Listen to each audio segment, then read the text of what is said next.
Well, you clicked on the thumbnail and now you're intruding on my lunch. It's very rude, my friends. But I guess you're probably wondering what video we're covering today. It's a good one. It's a very good one. It has to do with some cannibalism. It has to do with a lot of fear. And it has to do with a lot of screaming. So, can you guess?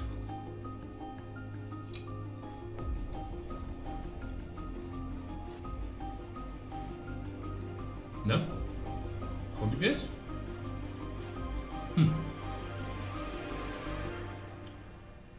I'll give you a hint.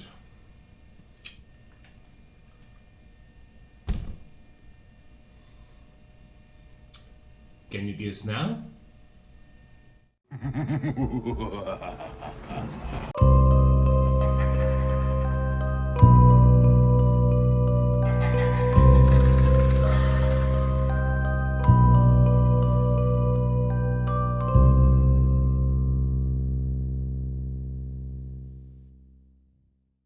You guessed it, my friends. We're covering the original Texas Chainsaw Massacre that came out in 1974, directed by the late Tobe Hooper.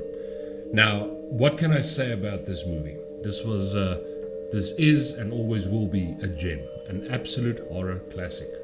I mean, who doesn't remember Leatherface swinging his huge chainsaw around in the end of the movie, in the street? Absolutely great film. It's kind of funny, this movie. It's remembered as one of the most gruesomest movies ever. And Tobe Hooper fooled a lot of people way back in the 70s when he told people that this was based on a true story. Now, let me just correct something here. What you see in the Texas Chainsaw Massacre didn't happen. It's not based in reality. The only thing that was inspired, by a crime that happened, that was used in the Texas Chainsaw Massacre, was the crimes of Ed Gein. The grave robbing stuff that Ed Gein did and the cannibalistic stuff that he did. But that's the only realism in it. The rest of the stuff, there wasn't a huge hulking guy running around with a chainsaw, slaughtering people, and there wasn't a family eating the remains. That's completely fiction. But Tobe Hooper fooled a lot of people in thinking, okay, this was real.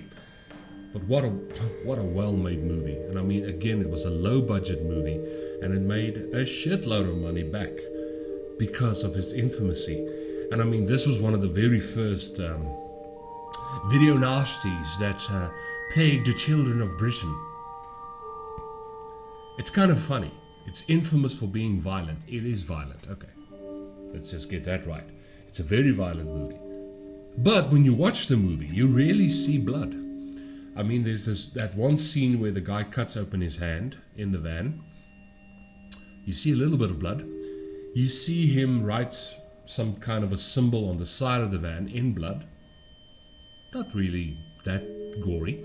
And then you see a little bit of blood splatter in one of the kitchen scenes when Leatherface is cutting up one of the victims. But that's about it. I mean, the scenes are so quick. You don't really see blood and gore in this thing, yet it's infamous for being so bloody. But no, it's. But don't get me wrong, my friends. This is such a great movie. Tobe Hooper, you made a great film. Rest in peace, man. But anyway, listen to this sound and tell me this doesn't freak you out.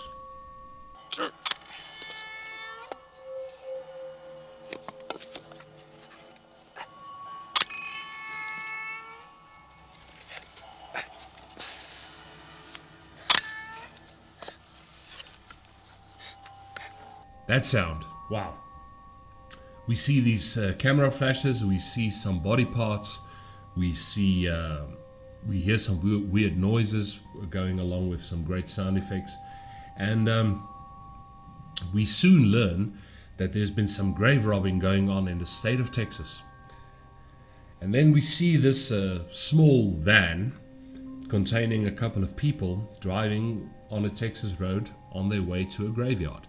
Now, the people that I'm talking about is Sally, her brother Franklin, who's in a wheelchair. I know how you feel, but and Kirk, Jerry, and Pam.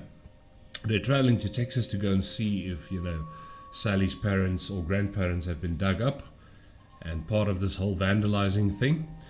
And but you can feel the atmosphere. It was actually a very warm time in Texas at that when they did the filming of this thing, and it's you can actually see the discomfort these people are in, and not too far ahead they pick up a hitchhiker. Now this guy is weird. He's one of the Sawyer family. He's one of the brothers, but cuckoo. This guy is corpus stucker. And they talk about the slaughterhouse and how his brother worked at the slaughterhouse and his grandfather, but you can see that the friends aren't very comfortable with this guy. He takes Franklin's knife, he cuts himself open, he takes weird pictures, and when Franklin doesn't want to purchase the picture from him, he starts attacking them in the van, which they quickly dispose of the guy next to the road. And you just see this crazy guy jumping around. I mean, weird stuff is really happening here. But yeah, they move along. They wanna get to their grandparents' house. They've already been to the graveyard. Nothing has been disturbed. And then they stop for gas. And here's where we meet one of the second family members of the Sawyer family. Now this guy plays a vital role in the movie. You see this lovely sign that says, "We sell barbecue." I mean, everybody loves barbecue. I do.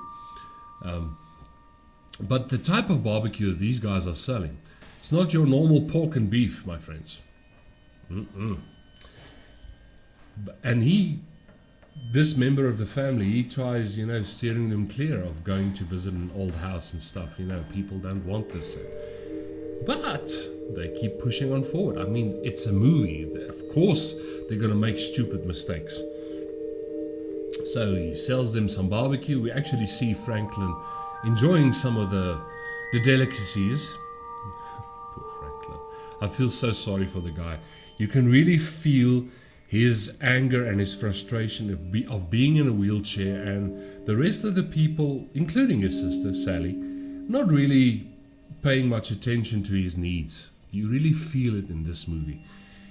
But anyway, they arrive at the house. There's a little bit of reminiscing, and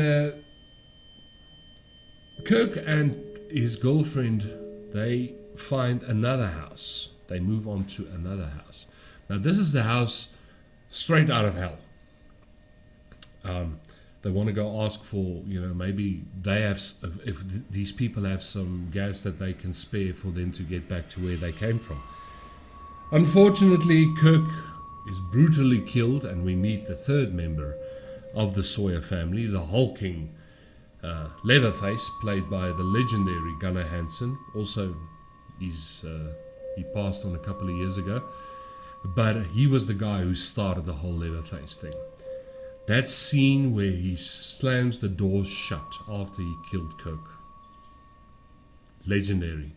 The sound, the way it's, guys, you need to see this. I mean, I can't see that anybody hasn't seen this movie, but you need to see this movie.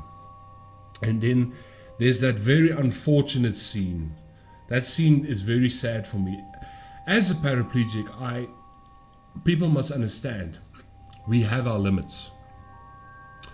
We can defend ourselves to a certain extent. But if a huge guy was standing in front of me with a chainsaw, there's no way you can fight that off. And I mean, this Franklin was basically helpless when he got killed by Leatherface.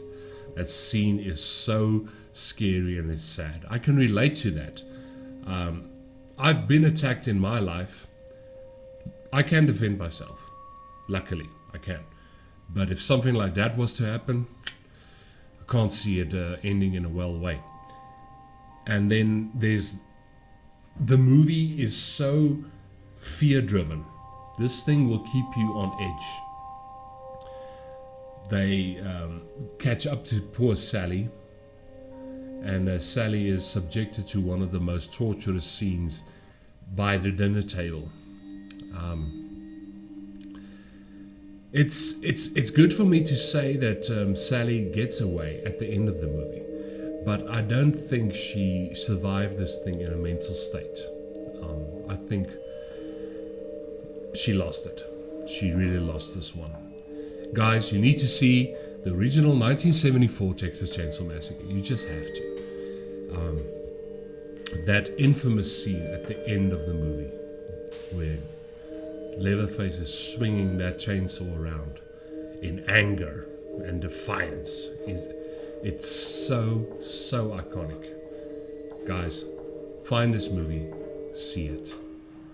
I will be doing a review or a look back on the remake they did in 2003. That's coming out pretty soon as well. But for now, watch this one. See this one, find it.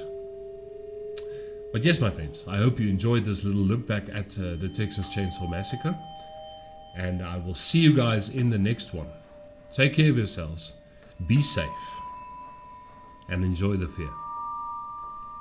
Cheers, my friends.